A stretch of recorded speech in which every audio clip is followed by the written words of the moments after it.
Colors TV का show मंगल लक्ष्मी इस वक्त बेहद भावनात्मक और निर्णायक मोड़ पर पहुंच चुका है। रिश्तों की कसौटी, सच्चाई और खुद की पहचान के बीच फंसी मंगल ने एक बड़ा फैसला ले लिया है।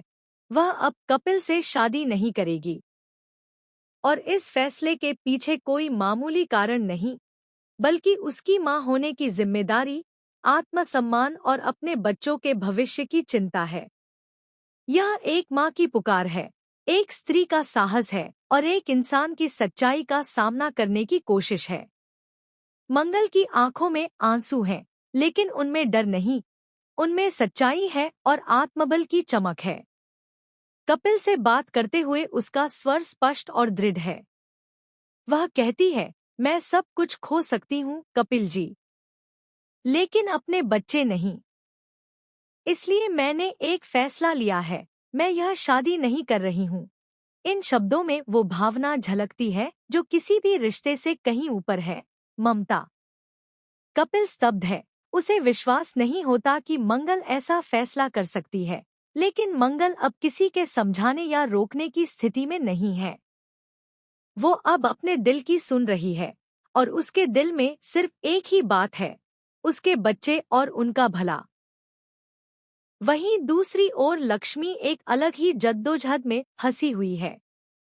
उसे हर हाल में प्रॉपर्टी के वो कागजात चाहिए जो कार्तिक के हक और उसके परिवार की इज्जत की रक्षा कर सकते हैं। वह तेज कदमों से जिया के कमरे की ओर बढ़ती है और कार्तिक से कहती है, तुम 2 मिनट रुको कार्तिक, मैं आ रही हूँ। 2 मिनट। I am coming. उसके चेहरे पर बेचैनी साफ दिखती है। उसके कदम तेज हैं, लेकिन दिमाग और दिल में चल रही उथल-पुथल और भी तेज है। कमरे में घुसते ही वह फाइलें खंगालना शुरू कर देती है। हर अलमारी, हर दराज में उसकी नजरें बस उन कागजों को खोज रही हैं। तभी अचानक जिया कमरे में आ जाती है और पूछती है, तुम ये क्या कर रही हो? लक्ष्मी घबरा जाती है, लेकिन वो झूठ नहीं बोलती, वो सफाई नहीं देती। वो जानती है कि अगर वह पकड़ी गई तो उसके हाथ से सब कुछ चला जाएगा, लेकिन वह डरती नहीं, क्योंकि जो काम वो कर रही है, वो सिर्फ अपने लिए नहीं, बल्कि एक पूरे परिवार की हकदारी के लिए है। वहीं दूसरी तरफ कहानी में एक और भावनात्मक मोड़ आता है जब एक मासूम बच्ची की सच्चाई पर सवाल खड़े किए जाते हैं। एक व्यक्ति कहता है, मैंने कुछ नहीं किया। आप अभी भी वही राग अलाप रहे हैं, लेकिन जवाब में जो सुनने को मिलता है, वो सुनकर रूह कांप जाए, मुझे ना आप पर कभी भरोसा था, ना है, और ना कभी होगा। एक छोटी सी बच्ची झूठ बोलेगी क्या?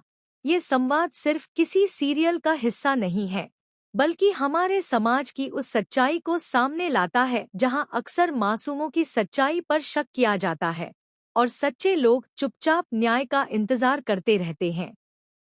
लक्ष्मी अब बिल्कुल स्पष्ट है। उसे इस व्यवस्था से कोई उम्मीद नहीं रही। वह कहती है, मुझे ना आपके मुंह लगना है, ना आपकी कोई बात सुननी है। आप अपनी नौकरी अपने पास ही रखिए और हो सके ना, तो जाकर कहीं चुल्लू भर पानी में डूब मरो। यह क्रोध नहीं, यह एक टूटी हुई आत्मा की पुकार है। यह उस स्त्री की आवाज है जिसे लगातार झूठ, धोखे और अन्याय का सामना करना पड़ा है, और अब वह चुप नहीं रहना चाहती। अब कहानी में हर किरदार किसी न किसी मोड़ पर खड़ा है, जहां से उसे या तो खुद को साबित करना होगा या फिर सच्चाई से भागना होगा। मंगल, जिसने कपिल जैसे प्रतिष्ठित व्यक्ति से रिश्ता तोड़ने का साहस दिखाया, लक्ष्मी जो पूरी दुनिया से लड़ने को तैयार है ताकि अपने परिवार का हक पा सके।